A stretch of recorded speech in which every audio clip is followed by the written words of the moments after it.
Good morning friends. स्वागत है आपका हमारे यूट्यूब चैनल जीएस कैप्सूल में। आई होप आप सभी अच्छे होंगे और आपकी तैयारी अच्छी चल रही होगी। फ्रेंड्स, आप सभी को पता है हम अपने इस चैनल के माध्यम से यूपीपीएससी और यूपी ट्रिपल एससी से संबंधित सभी परीक्षा अपडेट्स आपको समय से देते रहते हैं। तो अगर आप हमारे चैनल पर नए हैं तो प्लीज़ इसे सब्सक्राइब कर लीजिए रेगुलर अपडेट्स के लिए। तो देखते हैं आज न्यूज़पेपर में क्या क्या इंपॉर्टेंट आर्टिकल्स छपे हैं।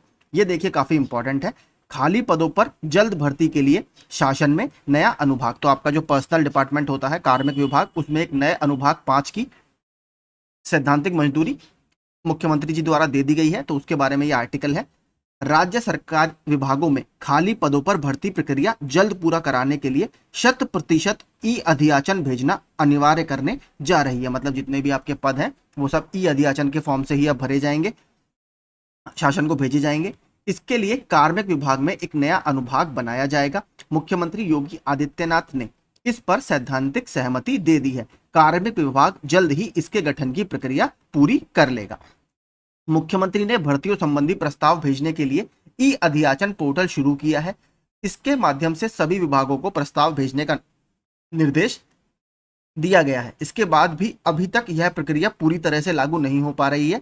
इस संबंध में उच्चाधिकारियों की बैठक में कार्मिक विभाग में एक नए अनुभाग बनाने पर सहमति बन गई है।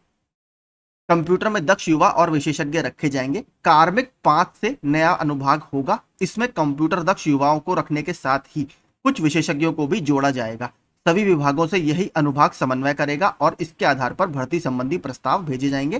तो यही जो लोग होंगे इस विभाग के, वही आपके अलग अलग विभागों से कोऑर्डिनेट करेंगे कि आपके विभाग में कितनी किस कैटेगरी की पोस्ट खाली है और उसको ई अधियाचन की फॉर्म से भेजा जाएगा। जिसमें देखिए थोड़ी स्पीड भी बढ़ती है, क्योंकि इसमें आपको पता है कागजी कार्रवाई वगैरह से थोड़ा बचा जा सकता है। तो इससे शायद थोड़ा सा भर्तियों की जो तेजी है उसमें आने पर फर्क पड़ेगा। इसके साथ ही मानव संपदा पोर्टल की देखरेख भी यहीं से की जाएगी। कार्मिक विभाग 1 साल के अंदर सभी अधिकारियों और कर्मियों का ब्यौरा ऑनलाइन करना चाहता है। तो देखते हैं अभी कब तक हो पाएगा। एक अच्छा स्टेप अगर हो जाता है तो थोड़ी सी भर्तियों में मुझे भी लगता है तेजी आएगी।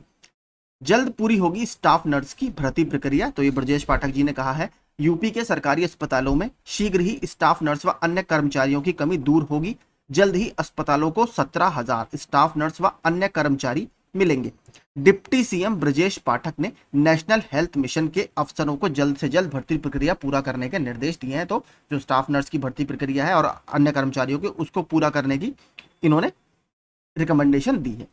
बीते वर्ष संविदा के आधार पर 2942 स्टाफ नर्स की भर्ती की गई। इसके बाद 54,041 मानव संसाधन की भर्तियां की गई। एनएचएम के तहत 17,000 स्टाफ नर्स व अन्य श्रेणी के कर्मचारियों की संविदा के आधार पर भर्ती प्रक्रिया चल रही है। तो इसमें तेजी लाने की बात है ताकि जो स्टाफ नर्स की कमी है हॉस्पिटल्स में वो दूर हो सके। आगे देखते हैं। ये भी देखिए काफी इंपॉर्टेंट है। उत्तर कुंजी जारी ना होने पर उठे सवाल, आयोग में जुटे अभ्यर्थी। आपको पता होगा अभी आयोग ने 2 दिन पहले 100 एक्सपर्ट्स को एक्सपर्ट पैनल से हटाया था और उसमें यह कहा था कि थोड़ा प्रश्न पत्र में जो क्वेश्चन है वो गलत बना दिए थे, जिससे छात्र थोड़ा सा परेशान है। क्योंकि 2022 का देखिए रिजल्ट तो जारी हो चुका है, लेकिन 2022 का जो अभी तक आंसर की है ऑफिशियल वो नहीं आई है, जिसके आधार पर प्री में आपके बच्चे पास किए गए थे। तो बच्चे उसी के लिए बोल रहे हैं कि कितने हमारे मार्क्स हैं वो बताइए। छात्रों का आरोप, उत्तर कुंजी की आड़ में अपनी गलती छिपा रहा आयोग। पीसीएस 2022 का अंतिम चयन परिणाम जारी हुए 3 माह के पूरे हो चुके हैं। पीसीएस 2022 का अंतिम चयन परिणाम जारी हुए 3 माह पूरे हो रहे हैं, लेकिन उत्तर प्रदेश लोक सेवा आयोग ने अंतिम उत्तर कुंजी और अभ्यर्थियों के प्राप्तांक व कट ऑफ अंक अभी तक जारी नहीं किए हैं कि प्रीलिम्स में कितने मार्क्स लाने पर आपको मुख्य परीक्षा के लिए बुलाया गया था। अभी तक आयोग के द्वारा वो नहीं बताया गया है। मेंस के मार्क्स आयोग ने डाल दिए हैं, लेकिन अभी तक प्री के मार्क्स आयोग ने नहीं बताए हैं। उत्तर कुंजी प्राप्तांक एवं कट ऑफ अंक जारी न होने से अभ्यर्थी अपना मूल्यांकन नहीं कर पा रहे हैं और इसकी वजह से आगामी परीक्षाओं की तैयारी भी प्रभावित हो रही है।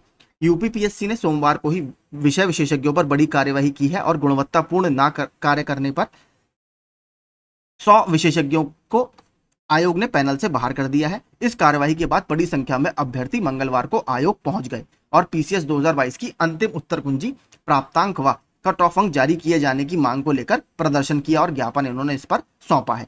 प्रतियोगियों का दावा है कि पीसीएस 2022 की प्रारंभिक परीक्षा में बड़ी संख्या में सवाल गलत पूछे गए थे और इस बार भी देखिए थोड़ा सा विवाद ये चल रहा है। एक तो पदों की संख्या कम है और इस वजह से, क्योंकि आंसर की तो आयोग पूरा फाइनल रिजल्ट के बाद ही जारी करता है और अंतिम उत्तर कुंजी जारी होने के बाद यह स्पष्ट भी हो जाएगा प्रतियोगियों को आरोप है कि आयोग अपनी गलती छुपाना चाहता है और इसी वजह से उत्तर कुंजी जारी नहीं कर रहा है।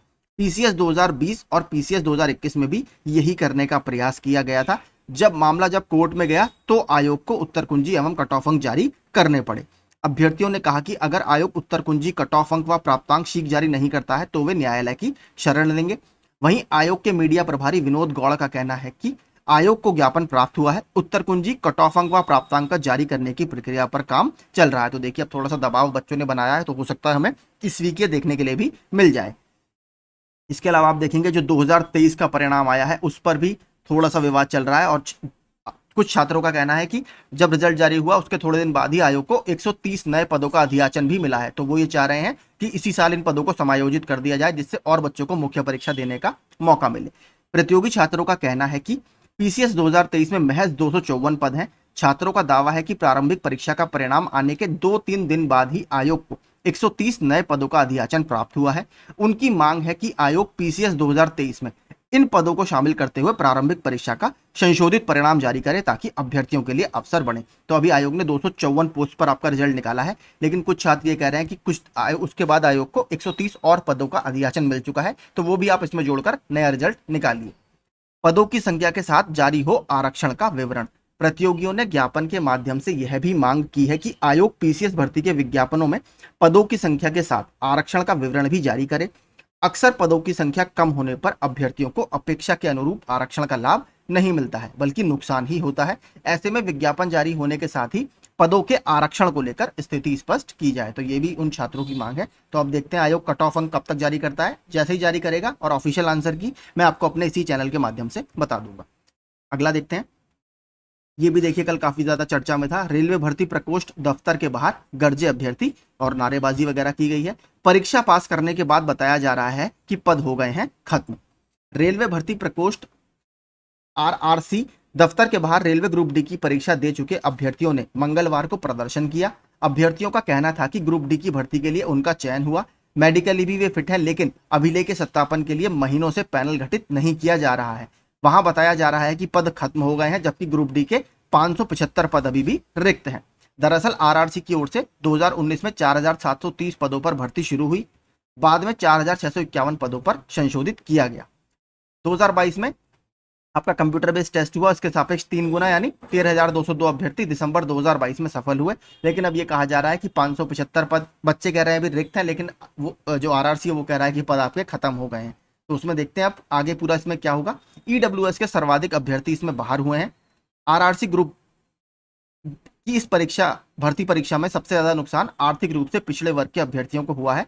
तकरीबन 100 अभ्यर्थी इसी वर्ग के हैं। अधिकांश के पास 2 ही मैसेज आए हैं, एक नो पोस्ट और दूसरा नो इन पैनल। इससे लेकर अभ्यर्थियों में खासी नाराजगी है। तो अब देखते हैं इसमें आगे क्या होता है। एक ये था नॉर्मलाइजेशन वाली थोड़ी सी न्यूज है। भर्ती संस्थाएं स्पष्ट करें किस आधार पर होता है नॉर्मलाइजेशन। प्रतियोगी परीक्षाओं में नॉर्मलाइजेशन की व्यवस्था को किस आधार पर लागू किया जाता है व परीक्षा परिणाम पर इसका प्रभाव कैसे पड़ा है, भर्ती संस्थाओं को स्पष्ट स्थिति स्पष्ट करनी चाहिए। क्योंकि आपने देखा होगा जब संख्या ज्यादा होती है तो आयोग मल्टीपल शिफ्ट में एग्जाम कराता है। ठीक है, तो मल्टीपल शिफ्ट में आप सभी को पता है नॉर्मलाइजेशन होता है। किसी शिफ्ट में नंबर बढ़ते हैं, किसी में कम होते हैं, जैसा हमने पैट 2022 में देखा था। तो बच्चे ये कह रहे हैं, स्टूडेंट्स ये कह रहे हैं कि इस पर आयोग क्लैरिटी दे कि किस आधार पर यह होता है और इस पर क्या इंपैक्ट पड़ता है। ठीक है, अभी भी देखिए शायद वीडियो का भी अभी क्लियर तो नहीं है, लेकिन मल्टीपल शिफ्ट्स में हुआ है तो वीडियो में भी आपका नॉर्मलाइजेशन होने की उम्मीद पूरी है। क्योंकि मल्टीपल शिफ्ट्स में जहां भी एग्जाम होते हैं वहां नॉर्मलाइजेशन होता है। इसका देखिए फॉर्मूला होता है गेट वगैरह में भी। ठीक है, गेट वगैरह में भी अलग अलग शिफ्ट में एग्जाम होता है जो एमटेक के लिए होता है। वहां पर भी देखिए यही फॉर्मूला अप्लाई किया जाता है। उसके स्कोर कार्ड में नीचे फॉर्मूला बनकर आता है। तो हो सकता है वही फॉर्मूला आयोग भी लगाता हो, जहां पर अलग अलग शिफ्ट में अलग अलग कैंडिडेट्स होते हैं। प्रतियोगी छात्रों को आशंका है कि इसकी आड़ में रिजल्ट से छेड़छाड़ की जा सकती है।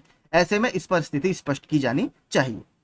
धैर्य के मनोज लॉज में मंगलवार को आयोजित अमर उजाला संवाद कार्यक्रम में यूथ अड्डा में प्रतियोगियों ने नॉर्मलाइजेशन पर सवाल उठाते हुए भर्ती संस्थाओं पर निशाना साधा। नॉर्मलाइजेशन की प्रक्रिया के तहत अंक घटा बढ़ा दिए जाते हैं, लेकिन यह किस आधार पर किया जाता है यह स्पष्ट नहीं है। इसी वजह से दरोगा भर्ती परीक्षा में कई योग्य अभ्यर्थियों का चयन नहीं हो सका। प्रतियोगियों ने भर्ती परीक्षाओं की शुचिता पर भी सवाल उठाए हैं। हाल ही में हुई ग्राम विकास अधिकारी की परीक्षा के दौरान प्रदेश भर में करीब 200 सॉल्वर आपके पकड़े गए। बिल्कुल ठीक है, एक दिन 99 थे और एक दिन करीब 87 सॉल्वर इसमें पकड़े गए। प्रतियोगियों का कहना है कि अच्छी बात है कि सॉल्वर पकड़े गए, लेकिन क्या गारंटी कि सभी सॉल्वरों को पकड़ लिया गया है। इस ऐसे में परीक्षा की शुचिता अभी भी सवालों के घेरे में है। प्रतियोगियों का कहना है कि सरकार को वीडियो की परीक्षा निरस्त करते हुए 1 माह के अंदर दोबारा परीक्षा करानी चाहिए। लेकिन देखिए, ये तो हर बार होता है, दोबारा परीक्षा कराएंगे तो उसमें भी क्या गारंटी है कि सॉल्वर नहीं पकड़े जाएंगे। कोई भी आप एग्जाम उठा लीजिए, उसमें सॉल्वर ऑलमोस्ट यूपी में तो देखिए पकड़े ही जाते हैं। प्रतियोगियों ने कहा कि यही हाल दरोगा भर्ती का रहा, जिसमें सॉल्वर गैंग के अलावा कंप्यूटर से प्रश्न शेयर करने का भी खुलासा हुआ था, लेकिन सरकार ने भर्ती को रद्द ना करके लोगों को ज्वाइन करा लिया। ये जो यूपीएसआई वाली भर्ती है उसकी बात चल रही है।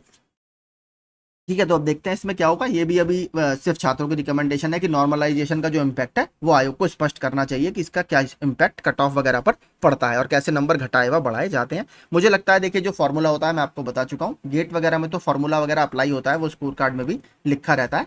तो उसी शायद उसी के आधार पर ये लोग भी कोई फॉर्मूले के आधार पर करते हैं। ठीक है, तो ऐसे ही देखिए, यही आज के अपडेट थे सारे। पीसीएस वाला इंपॉर्टेंट है, देखते हैं पीसीएस का दोबारा संशोधित परिणाम अब आयोग के द्वारा जारी किया जाएगा या नहीं, या इसमें जो भी होगा मैं आपको अपने इसी चैनल के माध्यम से बता दूंगा। मुझे लगता है देखिए, दबाव छात्रों ने बनाया है, तो इस हफ्ते होपफुली आपकी एटलीस्ट आंसर की और प्री के मार्क्स पीसीएस 2022 के तो जारी आयोग को कर देने चाहिए। ठीक है, ऐसे ही रेगुलर अपडेट्स के लिए आप हमारा चैनल सब्सक्राइब कर सकते हैं। Thank you so much.